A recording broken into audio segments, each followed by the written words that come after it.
cuffs are off, man. Get right. Too many left in these leagues, but I ain't gonna leave. I'ma get right. Get right. Down to the bottom and scratch it for all the... Hey everybody, Adam Rank here. What's up everybody? It's Marcus Grant. This is AJ Dillon of the Green Bay Packers. I got to give a shout out to y'all at Get Right Fantasy. If you are not subscribed, what are you waiting for? You want to lose your league? Check out the Get Right Fantasy Network. You got to get right with the Get Right Fantasy Network. Best of luck with your podcast. Appreciate the support. And you're tuned in to watch my boys at Get Right Fantasy Network. Get you right. Enjoy the show. But I tune in every Friday. Strategies provided, I will lock in every way. So go and roll your sleeves up. Yeah, go roll your sleeves up. And I'm getting down, cause I roll my sleeves up. And I'm getting right, cause I roll my sleeves up. What up? What up? What up, world? I'm Mike, aka Classic Mike, and this is the Get Right Fantasy Network. It's Friday, July 12th, and that means it's Friday Night Mocks. Tonight we got one of the best. I had this whole thing written up, and then Kendall dropped. We were gonna have Kendall. I had this whole thing. I had the two best friends that anybody ever had, and unfortunately, I had to drop that. But I have Phil here with me tonight, so I'm really excited to have you on. What's going on, Phil? What up, Classic? Been a minute, dude. I haven't seen you. Man. We were just chatting before the show. I was like, this guy's all fresh, got his hair chopped up, looking clean. I mean, man, I'd throw the hat and the hoodie on today. Yeah, man, I got to get ready for my my Scott Fishbowl draft tomorrow in NYC. Excited about that to see every. What's up, Kevin? Oh, saying Mike, get out in the sun. Yeah. I mean, you're in I think you're still in Texas, but if you are, man, I know it's brutal out there. I can't be out in the sun for more than 10 seconds. I'll die. We got Rafi in the chat going, got my pocket dogs. Let's get this thing going. Woo! Yeah, so no, we're going to get that started. Tonight, we're going to be doing a Superflex mock. We're going to be doing, it's going to be 3 wide receiver, 1 flex, full PPR redraft. Every week we're going to be changing up. Last week we did a 1 QB. We're doing a super flex this week. Maybe we'll do a super flex next week. Who knows? We're going to be switching everything up to make it so that we can simulate other, everyone's tastes and things like that. Make sure you guys, if you're not already, make sure you guys are joining our sleeper channel. This is where we're going to drop it. We filled this thing in literally 5 seconds. I was very shocked. And you shocked? I'm not shocked. I was just shocked how quick it filled. It literally was like 5 seconds. So, dude, this is the community, man. People are not only good supporters of the show, but they want to draft, they want to mock, they want to talk shit to their stuff to their friends. Like they're come on now. When I do my shows, I try to keep it, PC for the kids, but we can still talk football. Yeah, I let one fly there. Oh, come on. But Dem Boys is going to be keeping track of the times that you curse now. That's probably true. You get a little tally sheet there in the corner. Get that whiteboard out. Oh, he does. No, he has the notebook. He'll take the notebook out and he'll be sure to tell you how many times you say the word fuck. But anyway, what's going up the roll, man? We got everybody in the chat. Everything's blowing up, but you know what? Let's get this thing started. I'm going to add the board in here. The guys in the chat are all ready to go. All right, let me just get these boys all ready and we will get this thing started.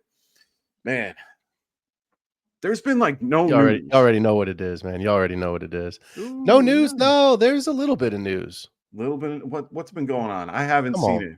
Come on, you didn't hear the news? What news? The news is that Justin Fields is not going to return kicks. Oh God. They've been going back and forth about that. Now he's back to playing quarterback, and he's gonna have a competition with Russell Wilson, and it's chaos. Am I on the clock? I'm on the clock. Yeah. Here, so.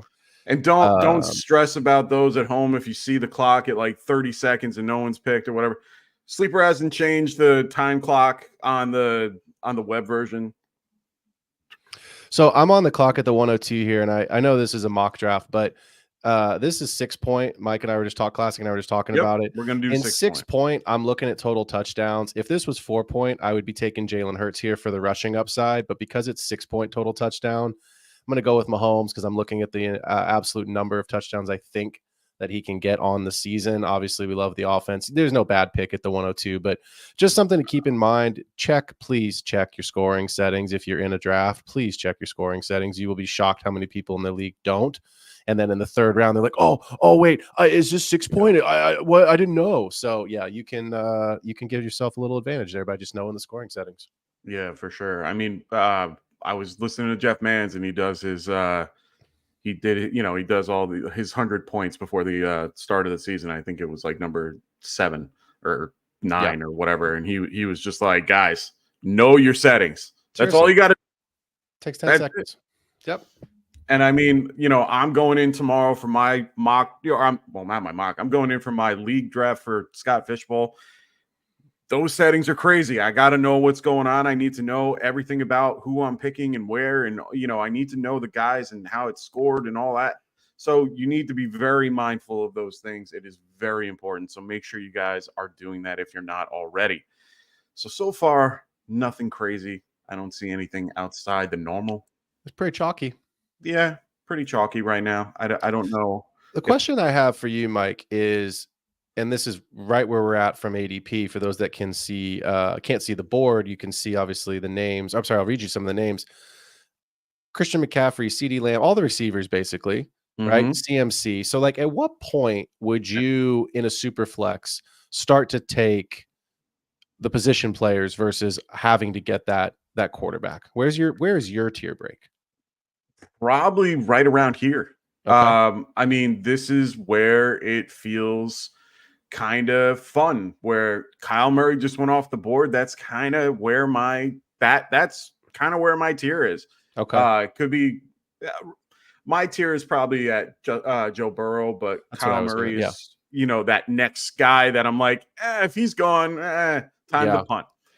Yeah, I'm right with you. I think you're on the clock, so I'll chat for a minute here. You're good. I already knew who my pick was. Okay. I was going to bring this up. I'm with you with this first 7 picks here. CJ Stroud coming off the board at the 107. To me, that's where I'd go and get Bijan or CMC, one of the top running backs, and obviously start hammering the receivers, because I believe, and we'll see what happens here coming back around, I believe you can grab a Jordan Love in the second round and still get an elite wide receiver. And so to me, that's where I want to go and say, look, I'm going to get some high end scoring, week winning upside with, the receivers, the top running backs, and still be able to get Jordan Love. I think, if my memory's right, Jordan Love was QB5 last season. QB5, you are correct, sir. I mean, Brock Purdy was QB8. So it's like we have the opportunity. I think that's the piece people kind of freak out about. Oh, it's super flex. I have to get 2 quarterbacks. You do, but what are you sacrificing? What are you giving up? So I think obviously if you're in the top half of the draft, grab one of the top passers. But, as we start to get the turn here, you see Bijan, CMC, obviously the CD and Tyreek come. Interesting. Oh, Tyreek's redraft. I got to get out of best ball dynasty mindset here. I got to get into redraft mode for a second. Hey man, redraft, it always screws with people's heads. They always forget. This is redraft season, boys. We are doing it now and forever. We're going to be doing it for the next few weeks, all the way up until pretty much everyone's drafts. We have our mock tournament coming. We have it's going to be starting July 29th, ending with the live stream finale on August 30th, $50 cash prize and a title to the mock draft champions. So make sure you got, oh, wow. I didn't think that this was going to happen. You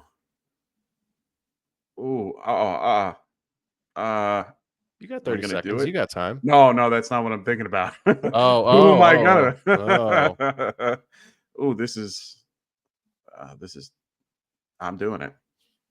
Yeah. I'm doing it. I had a chance. I'm taking it.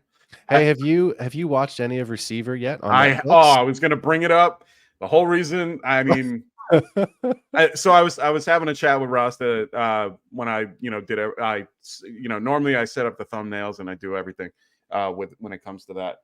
And I sent him a text and I'm like, bro, I've been telling people lately, that you've been making the thumbnails, because every week I've been having some type of 49er on there, and it's not on purpose. It's just something happened where a 49er is involved, and I'm like, hey, let's throw it on there.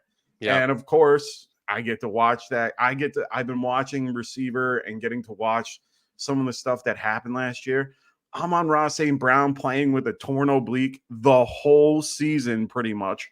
Next level. He had some type of, what was it? Foot and mouth? Hand, foot, and mouth disease. Hand, foot, and mouth. Like the kids get. Yeah. And he was like, I'm standing, it's like standing on glass and my hands can barely move. He had a couple of the best games of his career in these, with these particular ailments. They all were showing how much they get banged up and hurt and what they have to do to fix, their bodies and make sure they're ready. Man, it's incredible to see what these guys have to go through. Devontae Adams had a torn rotator cuff his whole, most of it, or AC joint most of the year. Yep. Justin Jefferson had, he went through his thing with the hamstring and then, was spitting blood up on the sideline. I mean, so many things ended up happening in that year that we weren't even aware of. Like, we were aware that these guys were hurt, but we weren't aware to the extent. They were saying like, man, this is tough. So I love these shows, man, like Hard Knocks and, the receiver, quarterback, some of these shows they've got on Netflix now, because that's the stuff people really want. That's the stuff they're excited about. And at the end of the day, you want the behind the scenes. You want to be involved and invested in people's lives. Man, MHJ here. God, I really should. I know, right? Do, but it's also like, yeah, I know. I know what to do. Oh my gosh, do I it. take Kelsey? It's a mock draft. It's fun. You know what? Let's do it this way. This will be good for the group because I want to see what this team looks like if I don't take an early receiver. It's very off-brand for me. I'm very much an early wide receiver drafter. Okay. But I want to see what this team looks like here, and if I love it or if I hate it, and we'll find out in probably about a half an hour. But yeah, my thing is just being able to be behind the scenes with these guys is just it's another involvement in the game, right? I mean, Hard Knocks has evolved now to an off-season show. Yeah, I know your New York Giants are the subject of the what are they calling it? I don't even know what they call it now. Yeah, preseason, off season. I mean, that's what they call it. Yeah, preseason. Yeah, I gotta tell you, man, watching the Giants. I assume you've seen all of the episodes so far. You're caught up. Well, it's only 2, but yeah. Is it 2? Oh, I thought it was 3. Only 2. Yeah, I guess it's going to be 3 on Tuesday. I've been binging receiver, so I'm like 4 or 5 episodes. I've been doing both. I've been going back and forth. But did you laugh? Did you cry? Or did you just shake your head hearing those conversations about Saquon? Because obviously we know what the outcome was, but watching that now, like, how did it make you feel as a Giants fan? Wow. So when I was watching, it was actually pretty interesting watching that whole ordeal.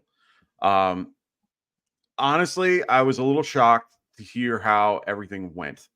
I'm glad at the end of the day how everything kind of worked out, but it seemed like Barkley was disinterested from the get-go.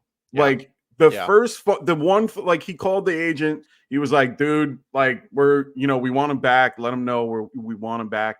And then he called Barkley, and Barkley was like, yo, what up? Like, yeah. He chilling with the crib with the fam. Hey, and you know what? That's probably what he was doing. He was probably chilling with the fam and just didn't want, like, who wants to talk to their boss when they're off from work? And, it's like having the boss call you and being like, hey, come on back in, and I'm not going to pay you extra, but you can come back in if you want. Like, no, bro, like, I'm home. Leave me alone. And I know it's business. I get it. I get what they're going through. But at the end of the day, man, I'm sitting here and listening to how he just sounds disinterested. He kept bringing up the points. Hey, I understand you want to be a part of this as a thing, and we want you to test that market for you. We didn't want to put you back on the free agents, on the franchise tag. Yeah. And he's just like, all right. And he's like, oh, just come back around when you guys are ready. Yeah. All right. Like, he really did not seem like he was going to. And I'm guessing in the next episode they're going to show that he probably didn't come back. He didn't probably want. I don't think the Giants tried offering him a deal that made him, excited. Like, I think they just kind of went. Eh. Well, that's what I was going to say is it's Shane. That's how he pronounces it, right? Yeah. Joe Shane. So it's like, it was almost it. I love what you just said about him being disinterested, but that's kind of how I felt of like Shane not really. Look, you're in sales, man. that is your job, is to sell your best players on why this is a winning franchise and why they can be a Pro Bowler and why you can make the Super Bowl, right? And I felt like Shane was just kind of like, hey, man, look, if you want to be here, we want you. But if you don't, like, we don't really want you and we don't really want to pay you anyway. 100%. So don't go to the Eagles or the Cowboys or the Commanders, but go to any of the other teams. Oops. Come to us first. Yeah. And so, like, to me, that was the part watching. It was like, and I don't know, man. Just watching it just kind of made me cringe because I was like, how do you let a player like this get away? Like, what's your identity going to be? And it's not just that he went to the Eagles. It's the fact that you replaced him with, I mean, I get it. You went to Buffalo. You like Devin Singletary. Like, okay, great. But like, your production just dropped so much. And so you know this, right? So I used to coach college soccer. I coached at Stony Brook. When I was at Stony Brook, one of the football coaches was Mike DeReese. Okay. So to see Mike DeReese on that show the other night as an NFL scout, because he and I've kept in touch. I just texted him the other day to see him get some FaceTime. I texted him and I was like, dude, so cool to see you get some FaceTime. And he was like, awesome. Phil, what's up? So I'm actually trying to get him onto the Extra Point on my podcast. Well, that's cool. I don't know what the rules are of, like, can he do it? Can he not? But it was really cool to see why they can't. I think it's probably just what he can't say. Oh, yeah. He can't. Yeah. He can't say certain things, but and I won't ask him certain things, but to see him get some FaceTime was really cool, especially like it's a guy that I know and, you know, being around. But yeah, man, it was, it just kind of made me laugh because I was like, how do you let Saquon go? Like, and the way that Shane's talking about Daniel Jones just makes me think like this is not his last year. No. And right? So here's my thing. And I've said this publicly, I've said it to a lot of people. I'm going to say it and continue to say it until until it actually happens.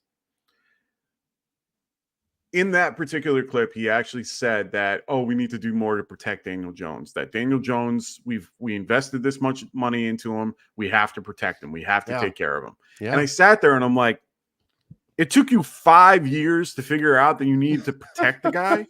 Like, let's just be clear here. You've only had the team for 2-3 years. Okay, understood. I understand this has only been your burden at, a certain point.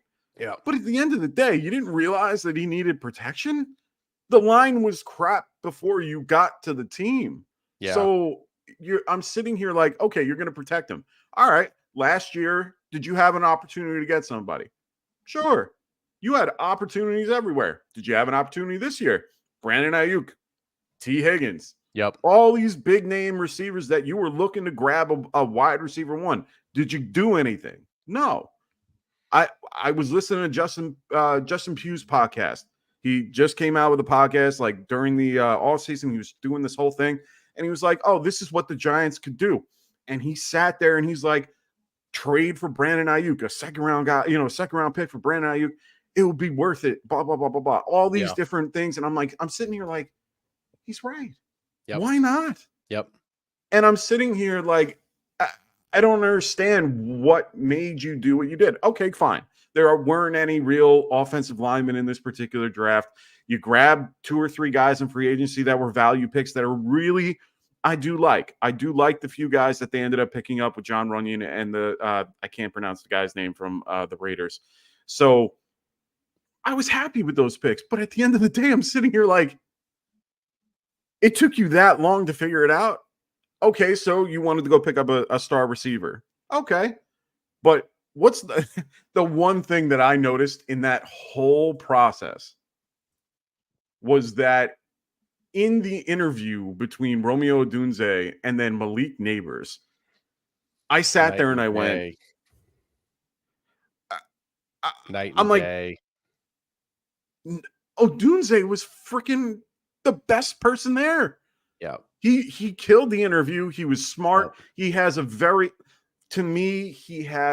if you have 2 guys that are on the same spectrum that are talent-wise around the same, I want the guy that is going to be the replacement for the guy that I'm losing, because you clearly knew at that point you were not getting Saquon back.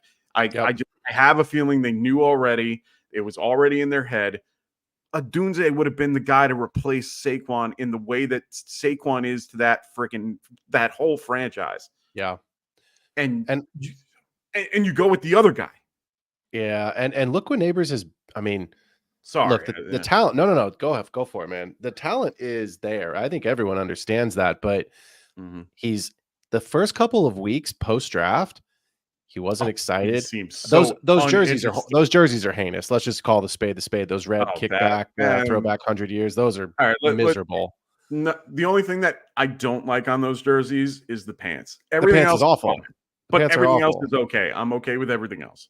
But like he didn't like it at all. So like his attitude's just been like, I literally watched 3 or 4 of the different clips of him, and I was like, does this kid want to be there? Like, is this kid going to ask for a trade like next season after they go? I mean, no offense, but like after the Giants go 5 and whatever 12, like no, I get it. Like you're not wrong. To me, it's like you're in a big market where you're the center of the attention, where the media is absolutely a complete shit show. That's 2 for whoever's keeping count. And clearly I am. And it's like, again, does this kid want to be there? Like, I get it. He wants to be an NFL player. He wants to be the guy. Everybody does, right?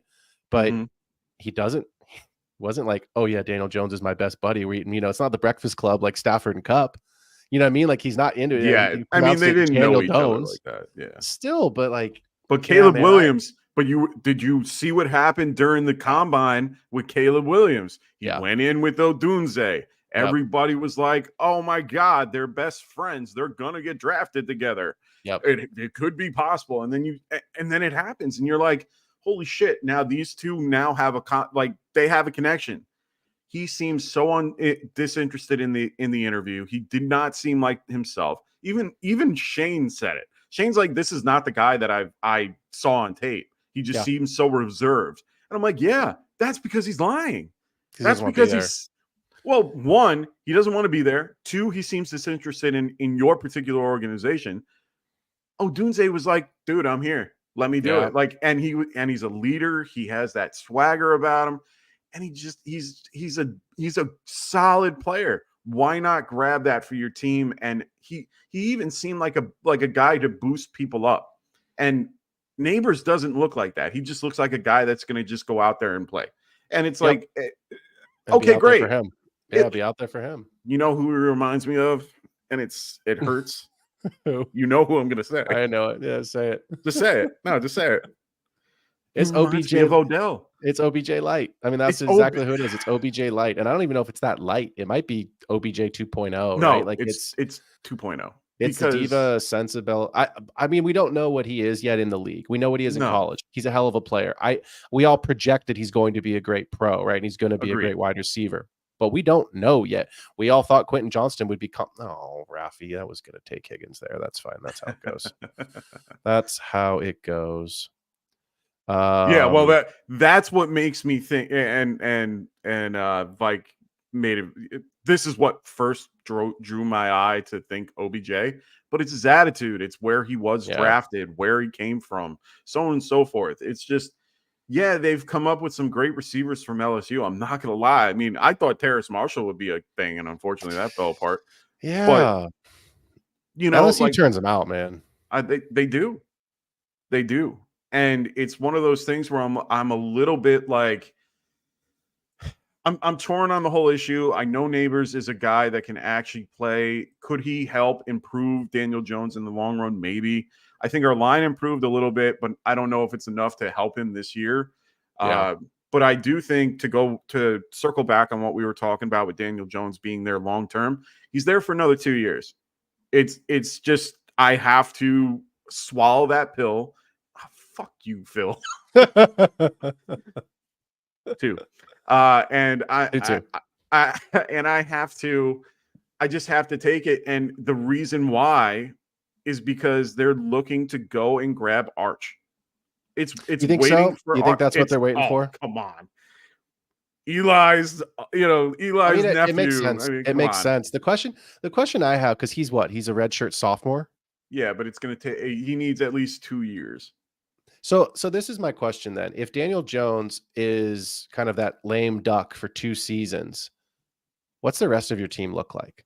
Who are you are you drafting offensive linemen? Are you trading? Like, they just traded for Brian Burns, so you've got another piece on defense. You've drafted Neighbors, regardless of whether he wants to be there or not. Mm-hmm. You still need more receivers because, let's be honest, the rest of that is well, true, but it's honestly, underutilized because they didn't throw in Hyatt until later. Wandell was coming off the ACL and still recovering.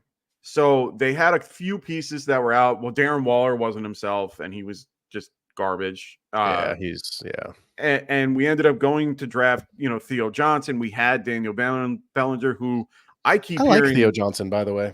I do too. I'm definitely warming to what he can do on the field. I think he could start. I mean, we've all seen Bellinger, right? Like everyone's seen Bellinger. He's not anything special. No, he's definitely starting. But let's be clear. He is definitely starting. But Daniel Bellinger is just a good blocker. He's a better blocker than he is a receiver. Yeah. I think in this case, starting lineup for me, and I don't like it because I don't like Darius Slayton. I don't think he should be anywhere near the starting position of wide receiver. But unfortunately, he's going to be one of the wide receivers. It's going to be Neighbors, and then it's going to be Wandell with Hyatt, switching in with one of the two. Yeah. I would prefer it to be Neighbors, Hyatt, and Wandell. I think that they are a better combination to really solidify our offense to make it what it should be. And then, I think it's going to be Devin Singletary. And that's another thing that I really liked about Hard Knocks. It showed what I've been seeing for the last 2-3 years about Devin Singletary. Yeah. I like Devin Singletary a lot. He's very underrated. He's a grinder. He has tons of heart, and everybody is against him because of the concept that he is a little undersized. Bro, he was the leader on his team when Zach Moss was there, and he took over that role near the end of the season when they were together. Yep. So, and then he did the same thing in Houston for the 1 year he was there, took over the role the last, 8-9 weeks that he was there. And Dameon Pierce had a good rookie season. So that to me was surprising to see him come in and just kind of own that backfield. And Pierce has obviously been cast aside, and they signed Joe Mixon. Yeah, you're right. I mean, I've just pulled up Singletary's stats. He has finished as an RB2 twice in 21 and 22. He was RB20 and RB23. He's a solid player. He's cheap. Well, that too. He's cheap. I mean, that's you don't want to spend $12 million a year on Saquon, so you're spending what, 3 on 4 on singles? I don't know what his contract is, but it ain't 12. No, but that's what they're doing, and you got a little bit of a glimpse of that during the conversation, and you got to see the guys talking. Brandon Brown Bean. There, Brandon Bean. Bean, I think, isn't it? Maybe. Yeah, anyway. I think because every time I hear it, I think of Billy Bean, but that's the baseball guy. Yeah, I think of that too. So you're right, yeah. Brandon Bean. No, I do the exact same thing. I'm like, wait, isn't that the baseball guy? It is. Isn't that Brad Pitt?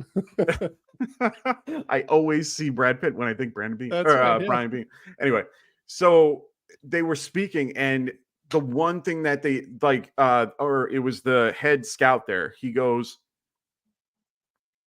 let's think about what we can do to replace Saquon. Like, if we had to replace Saquon, what would we do? And he's like, Zach Moss. And I went, I said that. And then he goes, Singletary. I said that. Cheap options that you've used before and that were effective. Yep. Because what did you do in Buffalo? At first, Josh Allen was not who Josh Allen was. Josh Allen took a little bit of time to develop. It took some time to kind of get his legs underneath him. Was he a solid athlete and so on and so on? Of course. But you needed the run to help him, and you had some cheaper options behind you. So part of that game was doing that. So why not bring those two back in and have them work together? Okay, we got one of the two. 1 out of 2 ain't bad. But at the end of the day, they were doing exactly what I was thinking. Like, the 3 or 4 guys that I was looking at were the exact 3-4 guys that they were looking at. I'm like, great. At least you were thinking in that direction. And then they were looking at defense and how to fix it and, what to do. And the one guy they were focusing on was Christian Wilkins. I love Christian Wilkins. Yeah, he's a nice player, man. And honestly, it was really, like we were just talking about, Hard Knocks, man. You get to see his personality, you get to see who he was and how he is. And, I knew the player he was. Yeah. I just didn't get to know the person. And, man, that guy, I like him a lot. So it was really a good thing to like see that what they were looking to do. But now it's very clear they want to play a 3-4 offense, 3-4 defense. They want to make it where they have pass rushers. They want to be strong and fast and get to the quarterback. That's what Yep. they want to do. Okay, Yep. cool. Because they were talking about no corners. Yeah, well, we don't have a corner. We don't. Our corners are shit. And you let go of guys like Xavier McKinnon. Or McKinney. I don't know how much I agree with it, but at the end of the day, we ended up picking up one of the best safety, if you will, in this particular draft. So Yep. I'm excited to see what happens with this season. I understand I have low expectations as a Giants fan in general, but I want to see what happens. I think that it's definitely something that could work out. Now, I agree 100% with what you say about like getting to know these teams through through these shows. Receiver, we saw a lot. We got to see, guys like the 49ers and what they do and like their current like way they do things and the Lions, how they are just, Dan Campbell just Still fucking different, pounding man. the table. I fucking love Dan Campbell. Yeah. If you don't get inspired by him, I don't think you should be playing any sort of a sport, right? Oh, Like he makes you God. want to run through the wall. So Oh, every time. Yeah. Turn around. Look at the board. What does it say up there? 19, 20, 19, whatever. Isn't it cool how they Oh. two of those three things on their wall, they got both of them checked off. Two of the three Yeah. checked off in the same season. Like Yeah, that was fucking awesome. That's a special season, man. The Lions are. I was talking to Kendall about that last night. Actually, we were talking about how, in my opinion, the Vikings are running back away. We'll see how JJ McCarthy develops. We'll see how he develops. But if he can at least be a competent passer next season, and they can get a proper running back in, that makes them really good. And then I think obviously everyone's expecting Caleb Williams to take the step and Rome to take the step. If the Bears develop, I think that's the best division in football because the Packers and the Lions are the top two teams, in my opinion. I think the Packers win the division this year, personally. Interesting. I think I think they win the division, but it wouldn't shock me to see the Lions repeat. But if the Vikings can get the the Lions are on New America's team, he's absolutely right. But yeah, if the Vikings can get a running back, man, because Aaron Jones is 100 and he gets hurt all the time. And then Ty Chandler's competent. I'm not talking shit on Ty Chandler. That's 3. But but I think at the end of it, that's going to be their downfall. Obviously, JJ McCarthy is going to be their secondary downfall because we just don't know what he is yet. But the NFC North, man, honestly could be the best division. I like it. I mean, I think the NFC North is a very strong NFC conference team, that could really give some other teams like, the 49ers and the Eagles who have been, the last few years, that main team. I mean, I don't see anybody in my division except maybe, I was going to say Dallas, but it's a fight for the bottom. It's that 7-9 year that everyone had for, what was it, like 2-3 years when the NFC East, everybody was like 7-9 or whatever it was. Awful. It was awful. It was awful. And what is it like that NFC East hasn't had a repeat champion in like 15 years? I made that up. Oh, but like more. some crazy, like nobody wins a division 2 years in a row. 2011. Oh, the same division. No, yeah, exactly. Yeah, like the Eagles haven't won it. Yes. Dallas won it last year. The Eagles will win it this year. Yeah. Yeah, it's wild, man. We'll see what happens. But I am quite interested to see how who's a team that is in your mind, who's a team that people are sleeping on? Like last year it was the Texans, right? Like everyone's like, oh wow, like we expected them to get better, but we did not expect them to get to the playoffs and win, right? And like make a serious run. And now obviously the Texans are probably favorites I think they're favorites to win that division. So who's this year's Texans, or who's a team that you like that you're like, I think they could do something quietly? That's a good question. I mean, the offenses that I love are Atlanta, Detroit, and Houston. And if we're going to take Houston and Detroit out of that equation, I guess it would have to be Atlanta. Yeah. I'm pretty in on Atlanta with Kirk Cousins there. I really think that Kirk Cousins is somebody that can be he is the key to opening up that offense and making it what they are, like what they could be, or what they were looking for the last couple years. And I think he has that ability because they have a very underrated defense. Their defense is scary good. And I Yeah. don't think people realize how good they truly are. So for me, it's probably Atlanta because of what they have on offense that can just all they need is this one quarterback. I mean, it's scary because Kirk Cousins reminds me of Matt Ryan in his prime. And I know that seems weird because they were both kind of at the same time, but you know what I mean? Like he has that feeling about him, and he is that type of player too. He likes targeting. He has no problem targeting the tight end, and liking an athletic big tight end with a with solid wide receiver group. Things like, and then a fucking monster good running back. Guy I took at 1. I took him as the running back 1. Now I have a question for you about Bijan. Yeah, I took Bijan over CMC. In what? In this draft. Oh, in this draft. Oh, sorry. I didn't. Oh, yeah. Oh, yeah. I don't have a problem with that. No, well, and here's my question to you.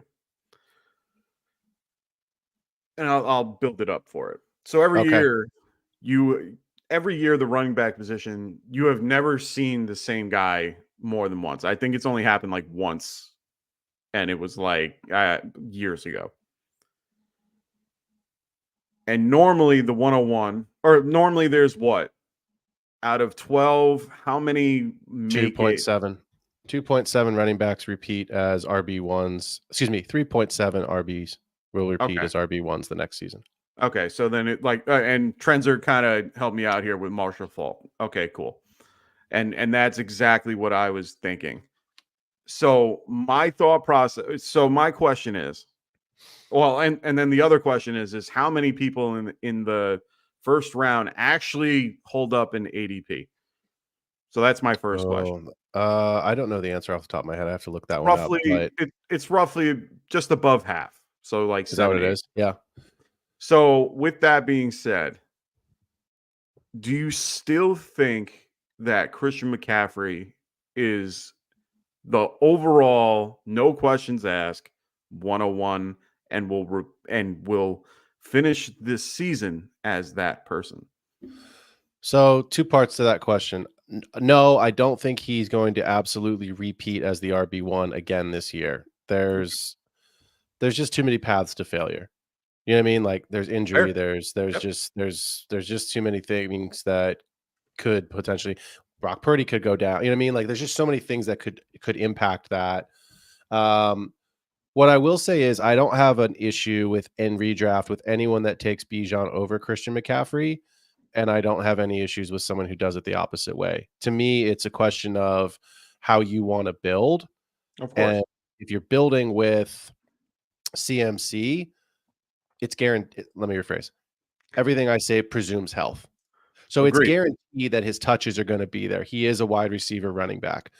We expect Bijan to be that, but we didn't see it the way we expected to see it last year because of Arthur Smith.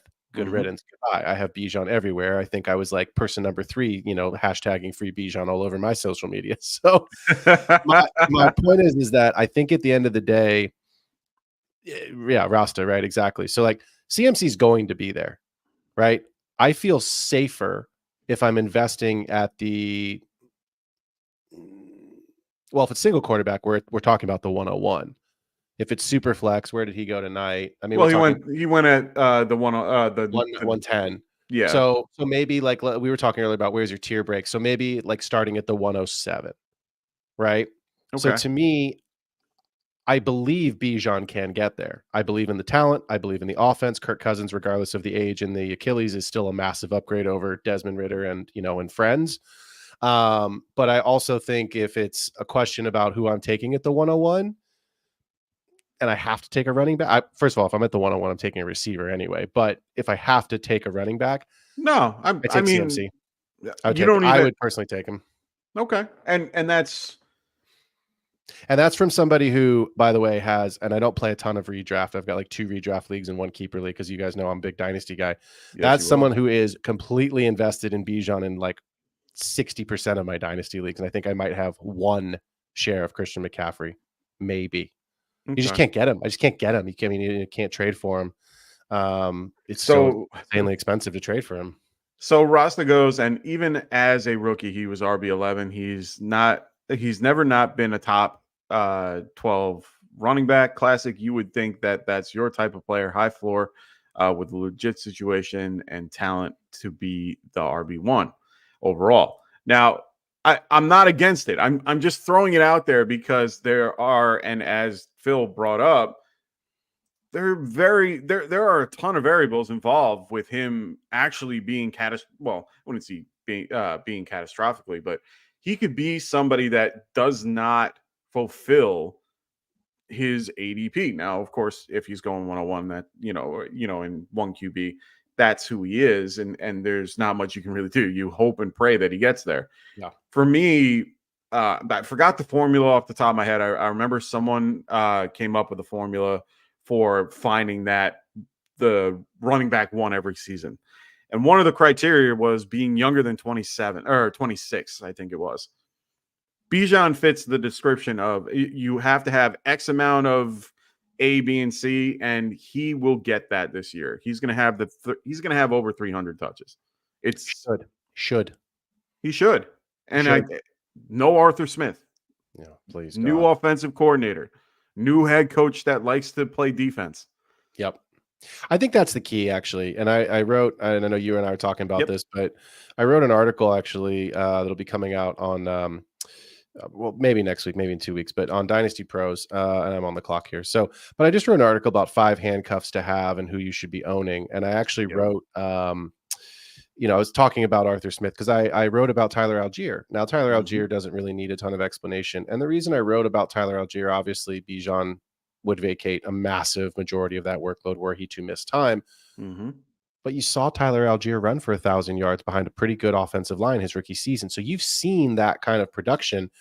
With Arthur Smith leaving, I think that shift should go 65, 70% towards, market share in terms of carries towards Bijan.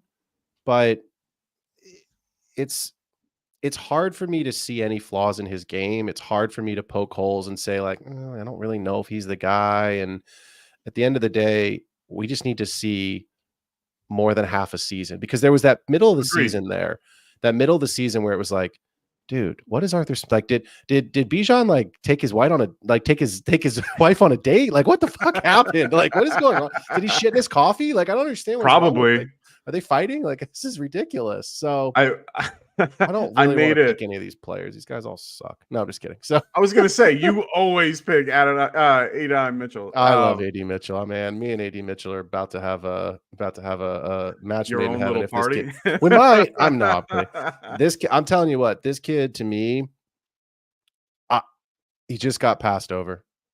There must have been something in the interview process. There must have been something in his profile. No, they saw a lot of character flaws. They saw a couple of little, things. And you know what? Tell me an NFL player, most of them, who doesn't have their own character flaws and has some things. You know what I mean? Like, Aaron Rodgers is nuts. Aaron Rodgers is off doing whatever. You know what I mean? Like, Aaron Rodgers is crazy. So yeah, my point is that everyone got so steamed up on Xavier Worthy for breaking that record.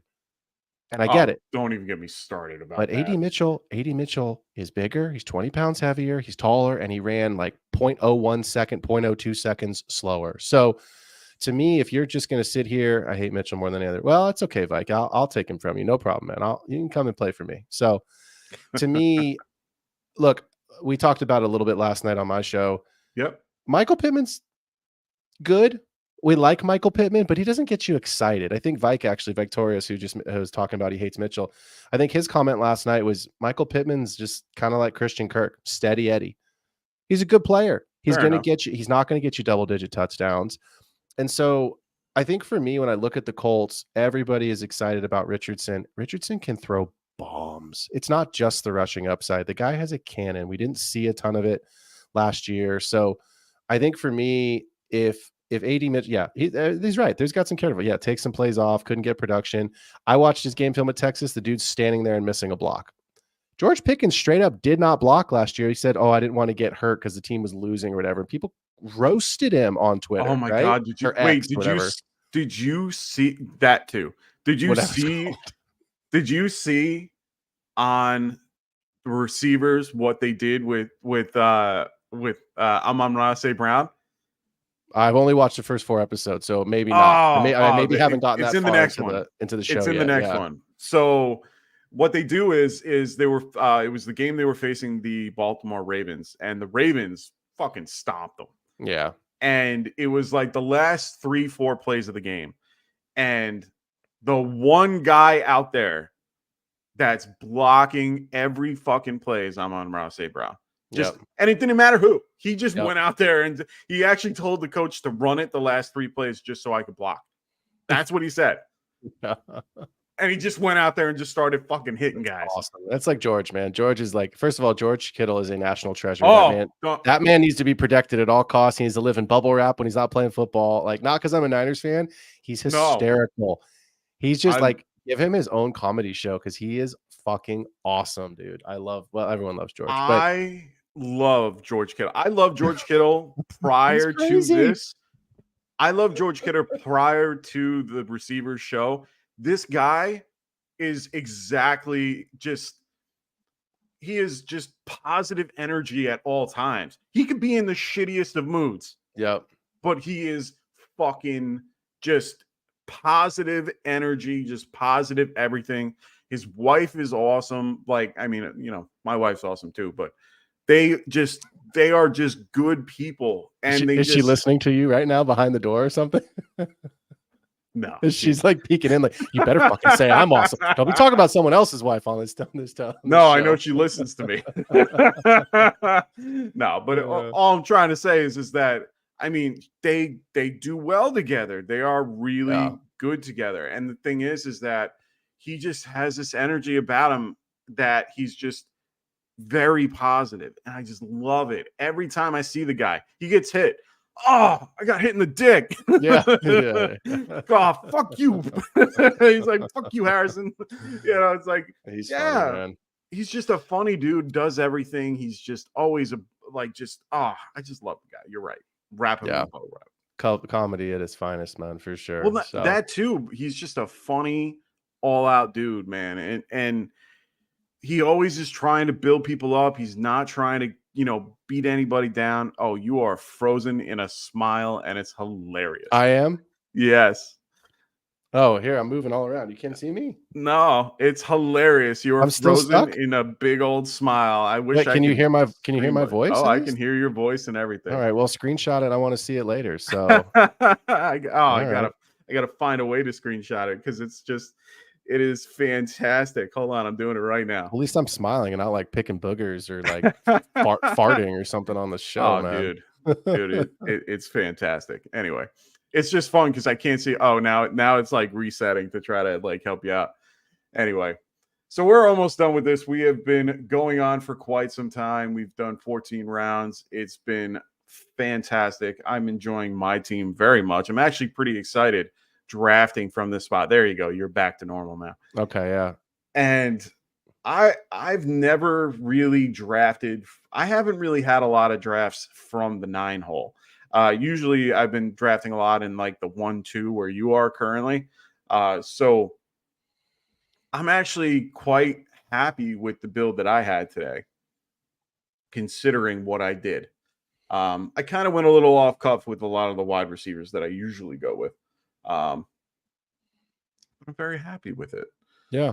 Very happy with it. Yeah, I mean, it's interesting. I want to talk. We didn't really talk about the draft. We were kind of just having the Giants variety hour for 30 minutes. No, you brought it up. It wasn't me. I was totally feeding into it, so it's all good. But yeah. I mean, I know we don't talk about our teams. Obviously, this is about everyone else. But I want to make this comment for folks that did see, because I told you at the start I'm gonna do something I don't normally do. I started obviously with Mahomes, and then I got Kelsey early to come away with Debo, Smith, and Reed. And then late stack with Worthy as my 4th receiver. Like, to me, I'll be honest, it's a mock, so I didn't really care that much. But I was nervous still of like, what is this going to look like? Am I just going to hate this team? Mm-hmm. And I don't. I don't. I mean, I never draft a ton of running backs. I mean, it's also 14 rounds. If this was a real draft, we'd probably go another 3 or 4 rounds, right, to get to our Yeah. 15, 16, 17s. But point being is, at the end of the day, if this is when we ended, there's going to be a ton of running backs on the waiver wire, injuries, etc. But I'm just I want to peep the board real quick, because I know we Go like ahead. to talk about some other folks' teams and just kind of see if there's some builds that stand out to me real quick. Yeah, I mean, we had them boys going with a quote unquote zero QB build. Yeah. Going a little bit later with Aaron Rodgers and Matthew Stafford. I don't see anything else that's kind of standoutish. Just because it's I couldn't take the plunge on the zero on the zero QB. I never can. Hard. Yeah, it's very hard. I don't care if I take somebody in the Purdy Goff, Tua Tagovailoa tier. Yep. But once it hits that, I'm like, I'm out. Yeah. I was hoping Cousins kind of came back and was pleasantly surprised to have James Cook get back to me at 5'9". So we do have a question in the chat with Trenzer, and he's, you all in on Watson this season? I'm assuming Deshaun Watson and not Christian Watson. Yeah, I'm assuming he's talking about Mr. Watson because he's on my team. So I think he has the ability to do what he can in Cleveland. I think he can do well, especially where I'm getting him. I mean, I'm pretty much getting him for nothing. Yeah. So I'm okay with what I got in this case. So for me, getting him as a QB2, yeah, love it. I do not want him as my QB1 in any way, shape, or form. No, I don't think anyone does. No, but I do think he has a path to do well. He is able to run the ball. He is able to, scramble and do what he needs to do. He does have a solid receiving core overall. I do like his particular team. His line is pretty solid as well. I hope they get Nick Chubb back, and I hope everything kind of works out. Their defense is solid. I think that he has a path to do well. And if he can get his head into a good mindset to be the guy he was in Houston. Now, what's it going to take for him to get there? I don't know. Maybe they need they need to turn a blind eye to a couple things. But yeah, so I'm out on Watson. You guys know that's part of my brand is who I am. I just morally, I won't have him on my team. But my thing is quite simply because I don't think Nick Chubb is ready for the start of the season. No. I think even more falls on Watson's shoulders, and Flacco was just flat out better than he was. And I think at the end of the day, you're going to take a look at Cleveland's roster and say, you've got Jerry Jeudy, you've got a good defense, right? You've got Njoku coming back, you've got Amari Cooper. Yep. It's kind of a hodgepodge at the running back position with Jerome Ford and I think Donta Foreman, if my memory's right? And that who else is there with Foreman? Yeah. Yep. So I think it'll kind of be like rotation hot hand at the running back position, but I just think it puts a lot of the onus on Watson. And look, he had a full off season last year. For the year before, like he looked like a guy that didn't play football for 18 months, and he hadn't, and he had legal troubles and the stress and all that. And it's more than, obviously we know, but I just, in that division, I still have the Browns third or fourth. The Ravens, to me, are going to win that division. If they don't, then the Bengals are going to win it, assuming we can keep Joe Burrow healthy, and that's a bigger question. But they're going to be competitive, though. They'll be competitive, right? But I just don't know that. I don't know that Watson really wants to play. You talk about neighbors, like to me, Watson looks like a guy who said, I got all the money in the world that I shouldn't have gotten. That's fully guaranteed. And that's the key. Oh, there you go.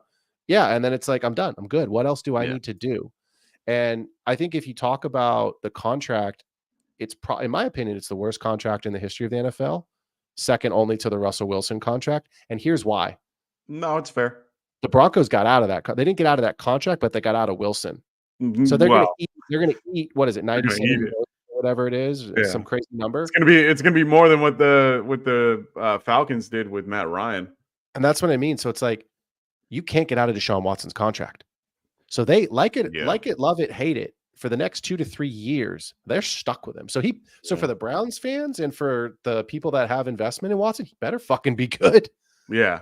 Otherwise, it's like you can't do anything. I mean, what do you get? And Flacco's gone now. I don't even know who the backup is. Backup's Jameis Winston, I think. I think you are correct. It is Jameis Winston because Flacco is in Indy. Flacco's in Chicago. Excuse me, in Indy. No, he's Indy. Yep. In Indy. Yeah, in Indy. So yeah, I don't know, man. I'm just putting aside my bias of the morality piece. From the football perspective, I'm still not in. Yeah, I get you. Yeah. So we got Y Prime here going. How do you guys feel about Jerome Ford?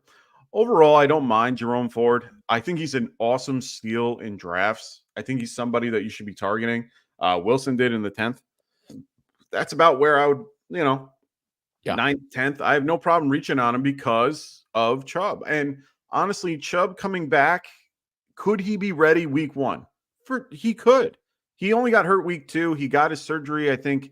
I got to look back, so don't quote me. I think he got the surgery right away, though. I think that was part of the issue. He held they needed the swelling to go down, so he waited until I think October.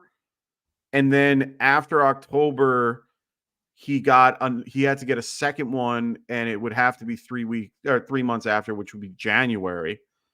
And from January, it's a 9-month recovery. So he would be back in September, technically, at the earliest, mind you. Yeah. Now, he is doing, workouts and so on, and they're trying to get him back and all that. Could he be back week 1? There's a probability. He did take a pay cut. Remember, he did take, they did say, hey, we want you back.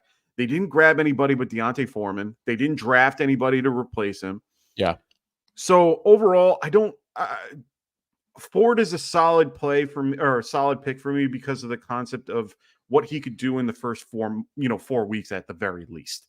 He is somebody that will be involved, even if Chubb is on the field. He will be involved. So I do like him a little bit, and for the price you're getting, he's great for 0 RB. I was going to say, I mean, I love that 0 RB take because that's brilliant. I think the other piece is in redraft. If you can get him for the first month, trade him. For sure. Trade him.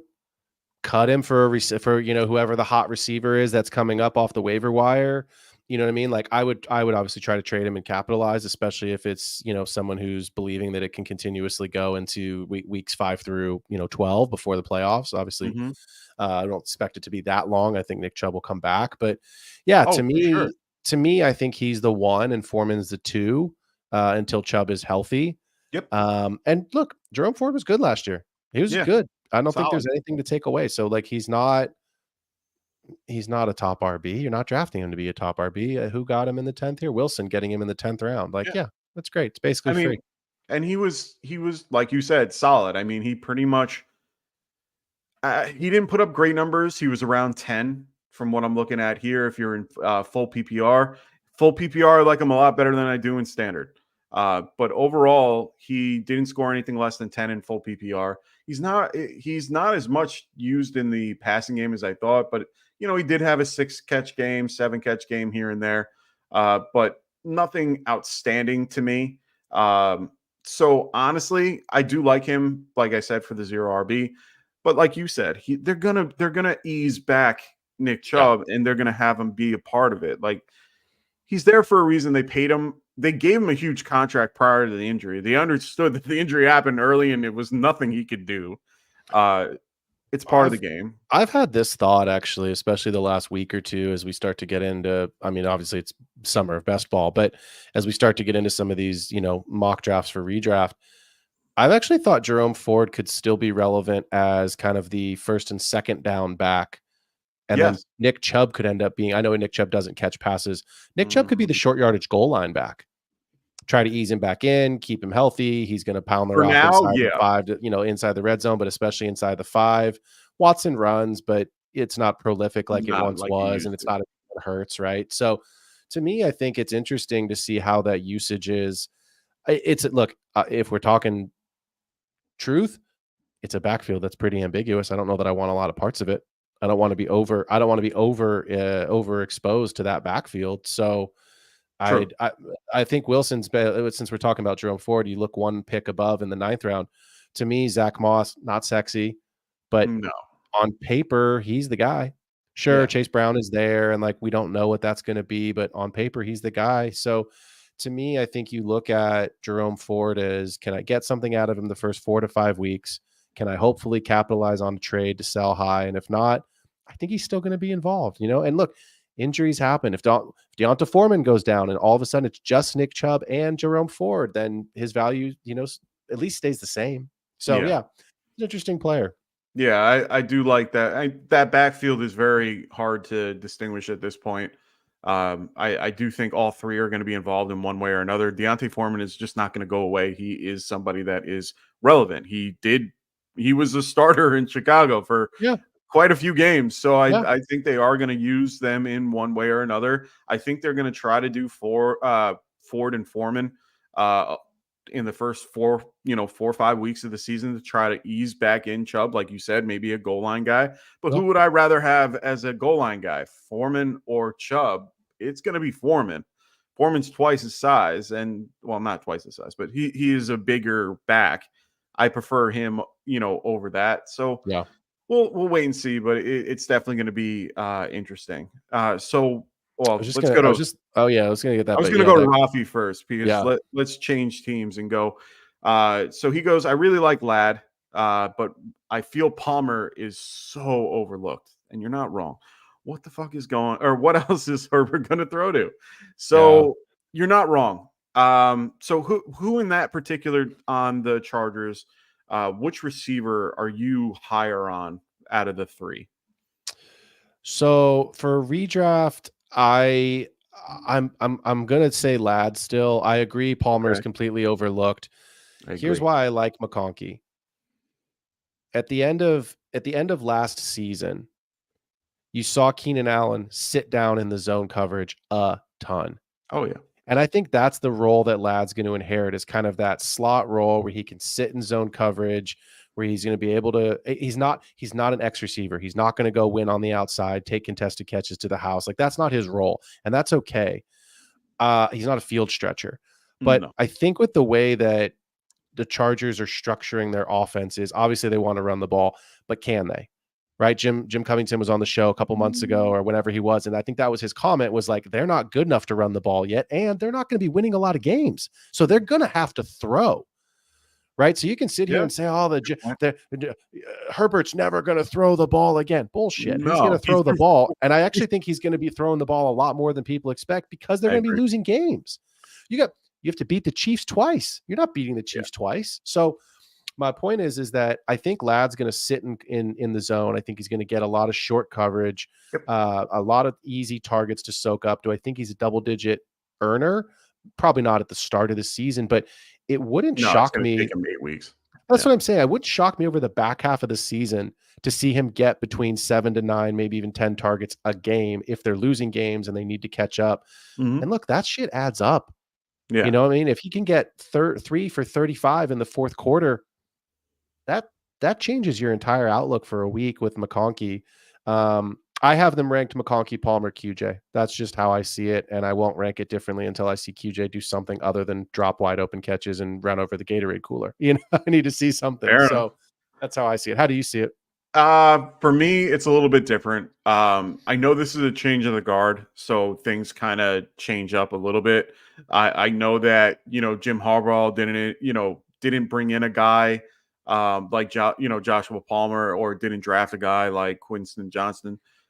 So it's one of those things where it's hard for me when I see what's on the field. Like, I haven't gotten to see McConkey a ton. I know how talented he is. I saw him in combine. I thought he was very shifty, very good. He's definitely going to fit in that slot role. You're not wrong. He's going to get the slot because it's more of his size, if anything. I mean, he is 6 foot 185. So for me, he's going to be a little bit more of the slot guy, while you have two monsters like Joshua Palmer and Quinton Johnston on the outside.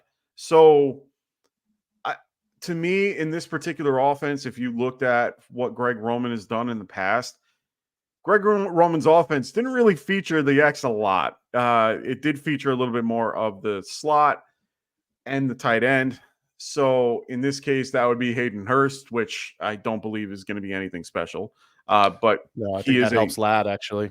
it definitely helps Lad. Yeah. And that's kind of where I was going. So I think Lad can be a very big part of this offense overall.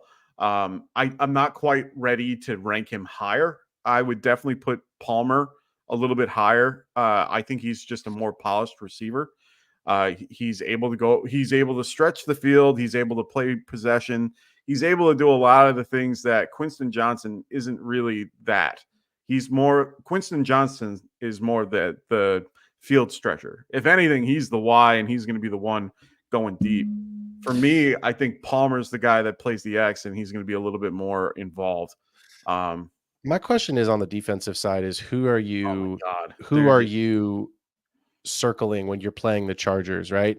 I think you're circling Palmer. I think he's going to get the number one cornerback matchup. Yeah, so week, you're going right? to, I mean, that's and then I think you're going to get McConkey matched up against linebackers who obviously can tackle and have closing speed, but like his shiftiness, his quickness to sit in zone coverage, to get open underneath and sit there. We're not expecting 20, 30-yard gains. I'm expecting I expect McConkey to be a chain mover, a possession guy. But that's how Keenan Allen has made an absolute freaking living, as being a possession receiver. So to me, he's a bigger player. He's a different player. He's probably a Hall of Famer, right? And if he's not, he's certainly a guy who's just they're different body types, their way they play different. And stuff. So I mean, I can understand it to a point. I just have a hard time putting a guy that is one, a rookie, two, coming in playing without knowing Justin Herbert at all. At least these two have had an opportunity, with Johnston and Palmer. They have some relationship, and they've done well together. Joshua Palmer had a very good season playing with Justin Herbert when Mike Williams went down. I mean, I can see a little bit more coming from Palmer overall. I mean, if you look at his stats in PPR, he didn't play a good ton of the season last year from week 9 to week 14, but week 15, 11 points, 10 11 from there. He had a couple of games prior to that, even with guys like Keenan Allen and Johnson there, and he was still scoring 12 to I think the lowest he scored was 5. So he's not a world beater. Not saying that's what I was just gonna say. As we kind of put a bow on this, I don't expect any of the guys to be over 1,000 yards. I think that's a pipe dream. I just pulled Palmer's. They're all wide receiver threes. Exactly. That's why I say Palmer's best season was in 2022. He was 72 catches for 769. He's never eclipsed 5 touchdowns. So I mean, I think it's. In a full PPR league, I want McConkey because, again, it's the possession. In a half PPR, I think maybe you can talk me into Palmer McConkey, and it's a much closer discussion for sure. So Wilson brings up Chark. I don't think Chark's involved as much as what people might think he might be. He's not the player he was on the Jags. Old, isn't he? I'd have to look. I think he's getting older too. He's probably 28. Has to be. Yeah. I wanted to get into that Y prime. I think that you had up because that's a good one. Which one? This one here. These 3 must draft. So, I wanted to go into that. Yeah, let's do it. Y prime saying, who are the 3 must draft players in half PPR and 1 round 2 through 8 sleeper? Okay, what are 3 must draft players? Okay, in half PPR. For me, I mean, I'm going to take the top guys out because the probability you get them is you only get 1 maybe, right? If that. And most of them everybody knows. So, all those guys are pretty normal. McCaffrey, Bijan, top 3 receivers with Lamb, 4 receivers with, Lamb, Hill, Jefferson and Chase and Brown, all those guys. Half point PPR, I usually aim more towards the running back. One guy is probably, one guy I target everywhere is James Cook. That's so funny. That was one of mine. Okay, I have a different one. I have a different one in mind, but I'll let you go ahead. Give your James Cook take. Yeah. Hey man, James Cook at the end of the season just took over that particular role. He is the RB1 there. I don't care that they drafted Ray Davis. Ray Davis is a great handcuff just because of the concept of what he's going to get when he when and if that happens. He's a young running back at 24 years old. Yeah, he's slightly undersized, but the guy has. If you ever watch the game film on Buffalo and watch James Cook run through that line, man, he can run right up the middle. He can run outside. It don't matter where he goes. He can still play anywhere on that field and do whatever. For me, and he's involved in the passing game too. So That's for his biggest all, trait. that's his huge. I mean, he averaged what 4.5 catches a game. Well, and remember this, it was a 20, I think I did the math on it earlier today. It was a 44% target share has been vacated by The by 241. Stephon Diggs. Yeah, Steph Diggs and Gabe 241. Davis. Yeah. So I mean, those have to go somewhere. They have to go somewhere. I think they have to be divvied up, between Keenan Coleman and the new receiving core that they now have. Yeah. And Shakir and everybody else, Kincaid, Knox, everybody. So I mean, James Cook will get his, but he is definitely somebody that is going to be consistent for you every week. The only thing that you have to be aware of is he's not going to score the touchdowns that you might think. He is on a progression of possibly getting more, but he's going to definitely you're going to have some of those weeks where you're going to be like, damn it, because Josh Allen's going to get it. So, but he is definitely a guy I like to target as a solid, steady RB2. I mean, he was an RB1 last season, and he's only scored 4 rushing touchdowns his entire career. So if he can get 6 touchdowns, 8 touchdowns, I think is probably his ceiling because of Allen. But if he gets there, you're talking about a guy that could finish in the top 7. Oh, for sure. I mean, it's a very realistic, assuming he can get 1,000 yards again, which I do think he will. There's 2 guys for me that I want to talk about really quickly that I'm trying to leave each draft with. Number 1 is Dalton Kincaid. Similar to your take, I think that we don't know what Keon Coleman is yet. We expect him to be the alpha receiver. Well, but I'm saying we expect him, but look, he's a rookie. It could go south. Fair. It could not fair. work, right? What I do think is I really do believe that Dalton Kincaid has the potential to be a Travis Kelce type. He could be the wide receiver 1 in that offense. Okay. I see it because we know what Khalil Shakir is. We know what Curtis Samuel is. We've seen it for years with those guys. No, well, yeah. They're not going to be a wide receiver alpha. Give me the targets. Give me the ball. Keon Coleman, we expect to be that guy, but until we see it, we don't know yet. So to me, Kincaid, he wants to be himself. He doesn't want to be. He is himself. Remember that. He is hysterical. I love the kid. You talk about personality. That kid oozes personality and upside. Yeah.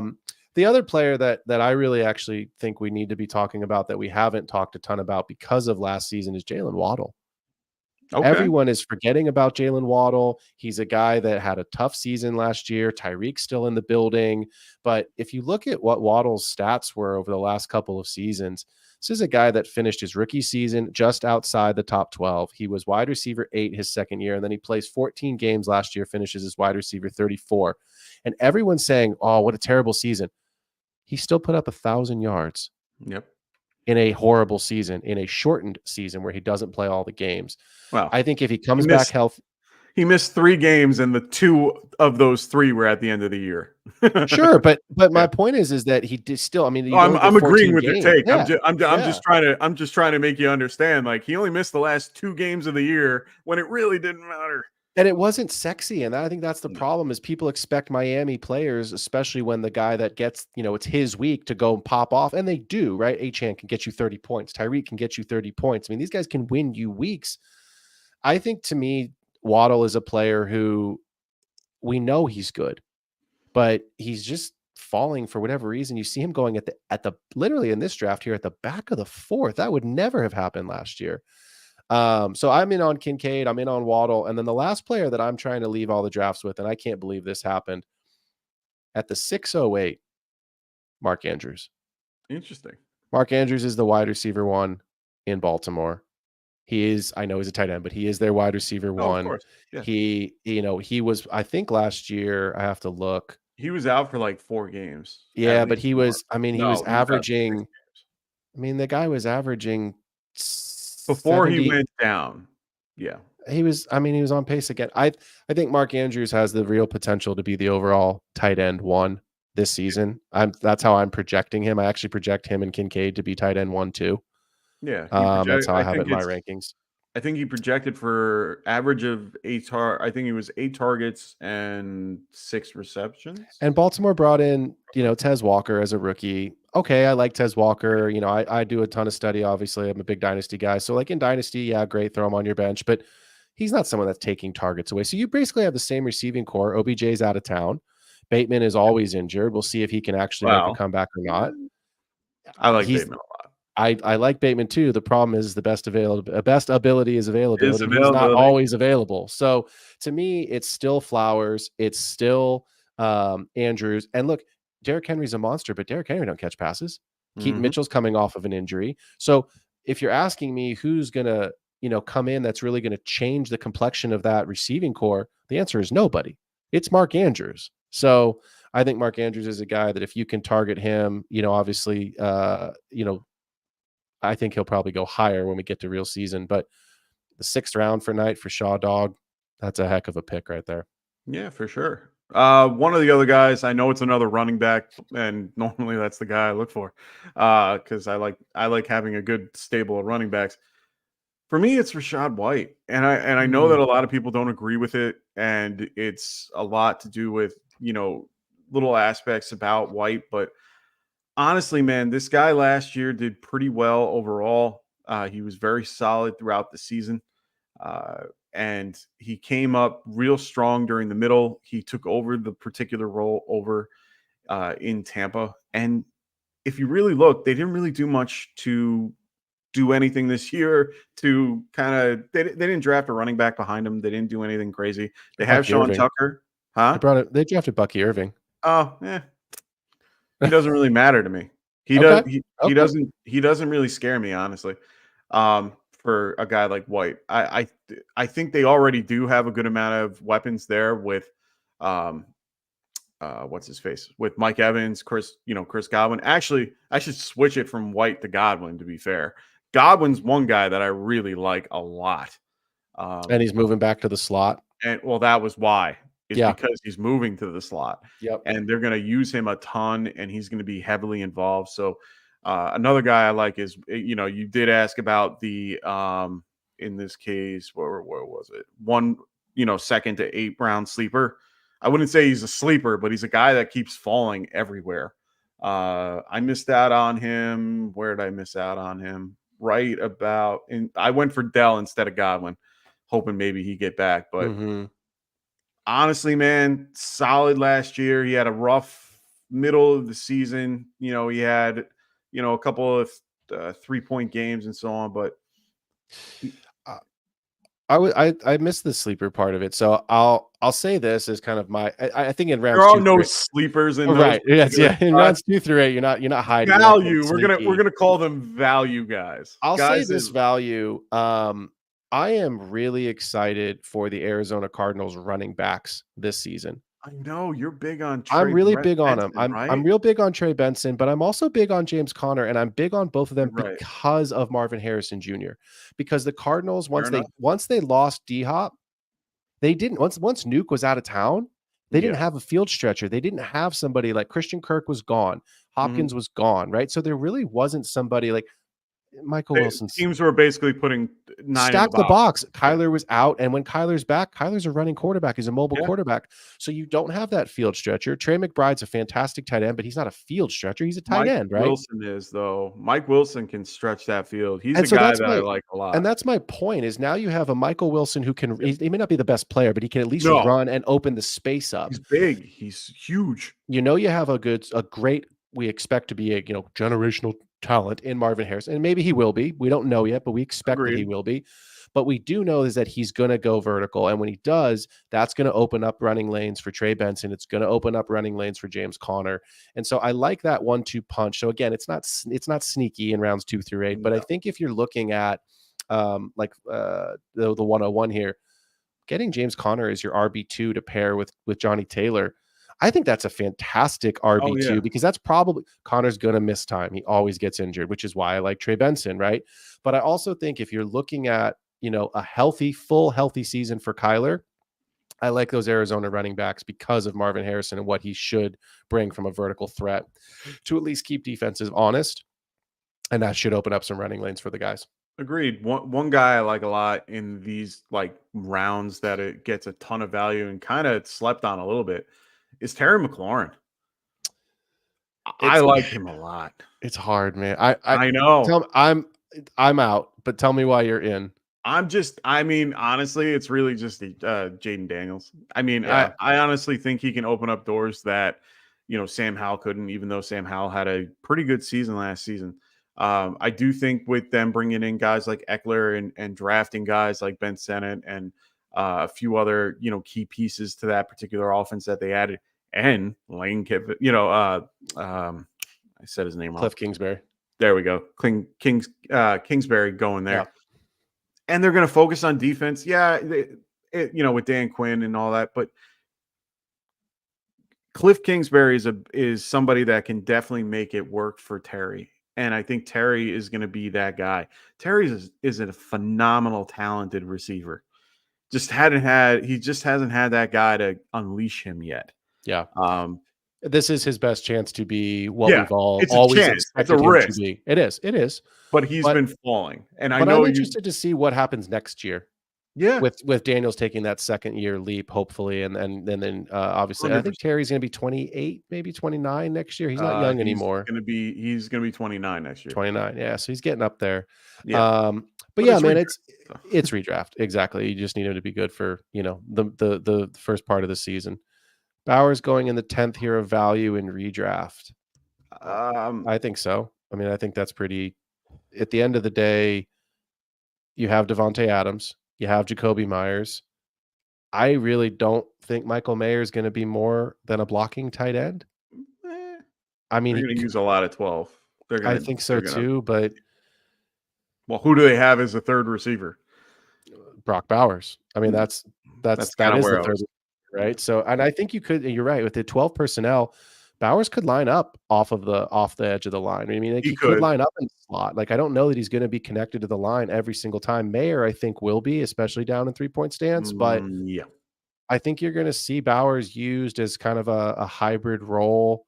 I think it's an interesting hybrid wide receiver tight end role for him. The question to me is who the quarterback's going to be, right? Because now I'm reading that they're giving Minshew and AOC even reps in camp. Like, they're doing that for a reason, and it makes sense because I understand pick a guy, and I get that take. Give him the reps. Yep.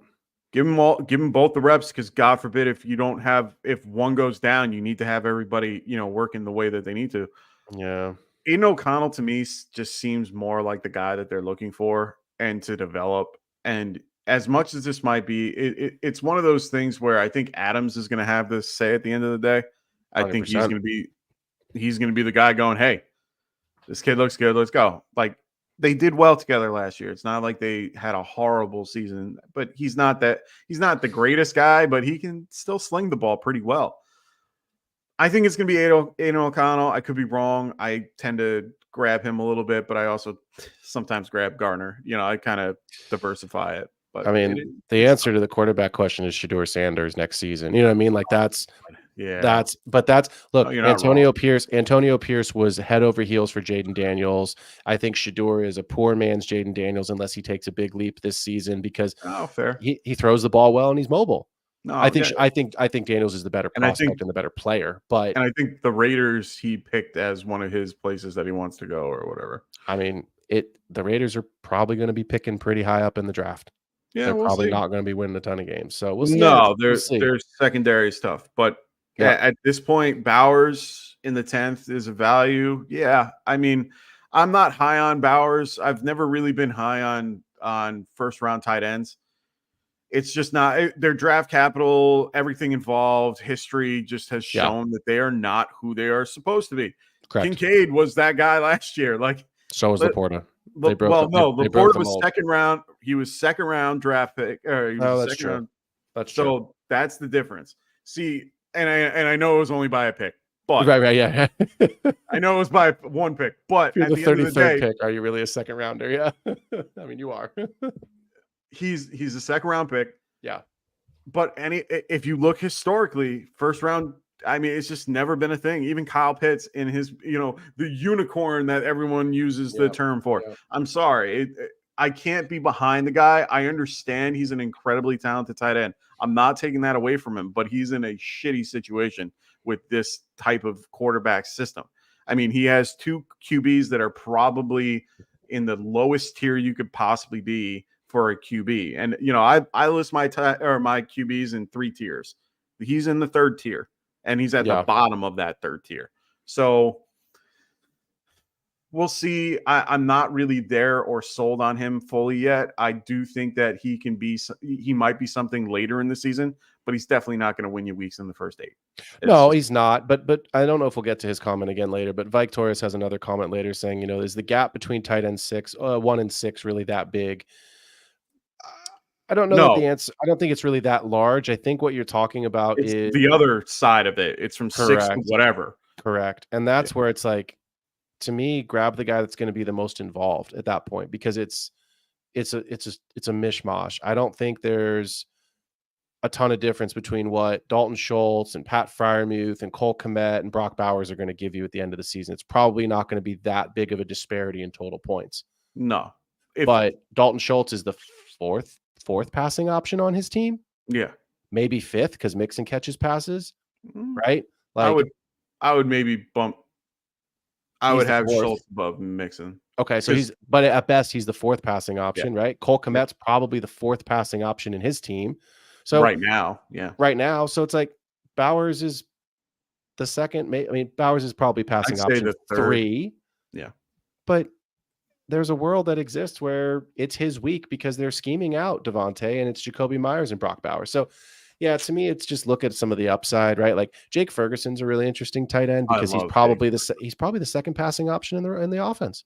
It's CD and then what? Brandon Cooks. I don't even know if Brandon Cooks is going to be on the team. Like, I mean, he had no more Gallup. Thank God. Yeah, Gallup's gone. Jalen Tolbert doesn't scare you. Like, come on. Gallup is the one part of this equation that I don't think people are realizing. He's in Vegas, so that's the one little thing that is kind of changing things. Gallup himself isn't a horrible receiver. Honestly, he could have been a 1A or a 1B somewhere else.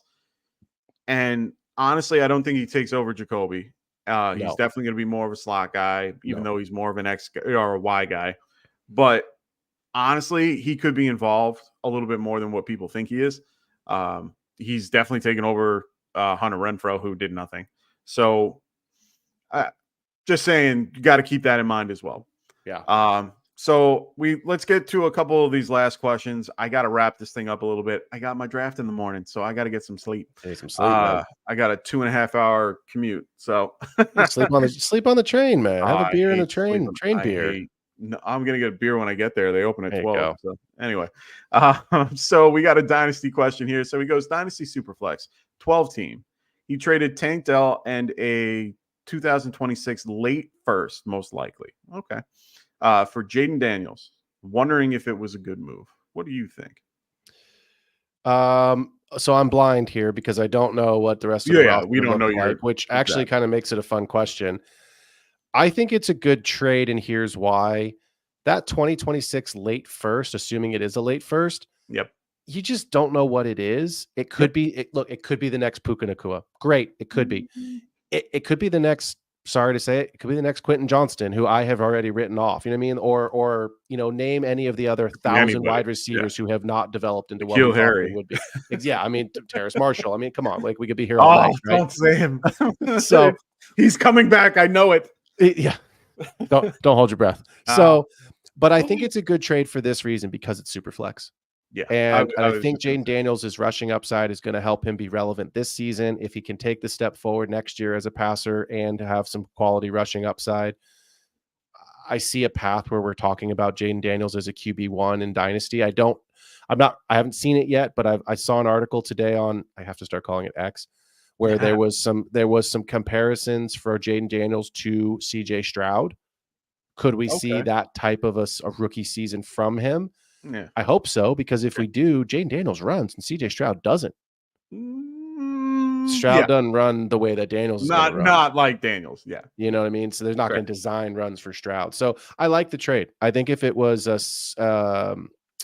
single quarterback, it's probably I'd rather have Tank in the first, but in Superflex, I think it's a good trade.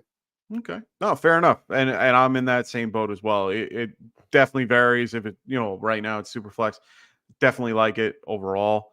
So yeah, good for you, man. Good for you.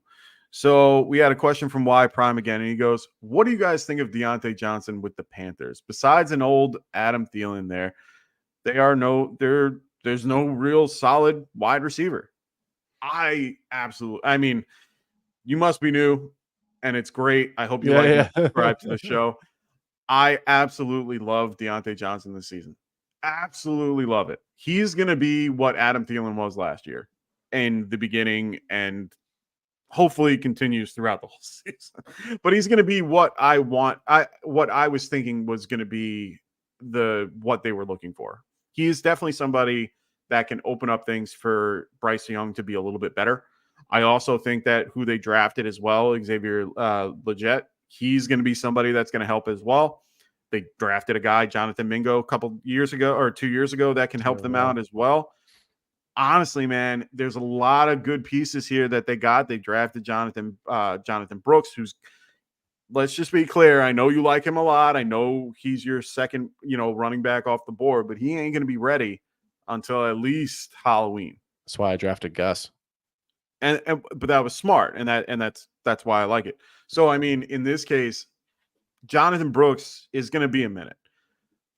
Chuba Hubbard is going to be solid. I think he'll be a good, 4 or 5 week guy. He's definitely somebody that you can grab late that no one's going to go for.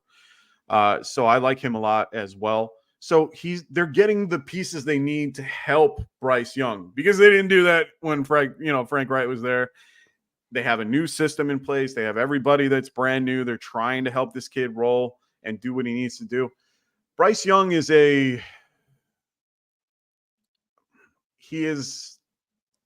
small. No, he's not.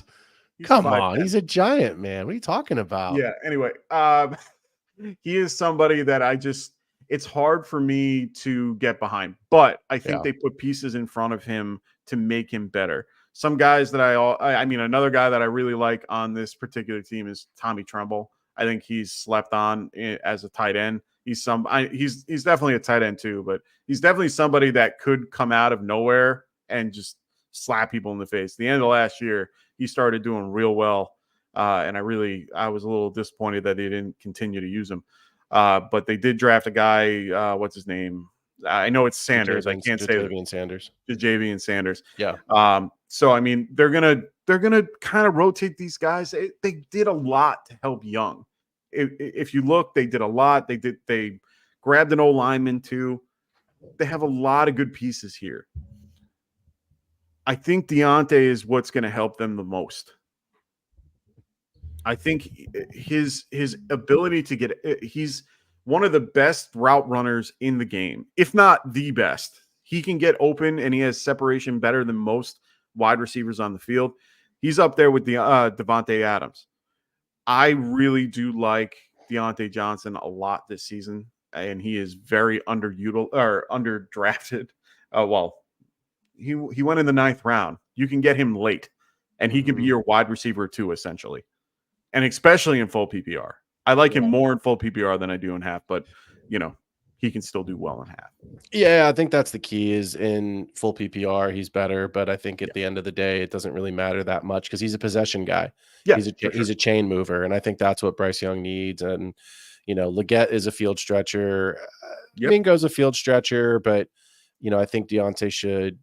The interesting piece is like Thielen and Deontay Johnson are kind of similar. For me and what they do. I think Deontay Johnson, obviously younger, better, just an all-around better player. Obviously, Adam Thielen was pretty good in Minnesota, but that's not recently. He's a younger Thielen. Yeah, I think the key, I'll just wrap it up because I know we're getting close here.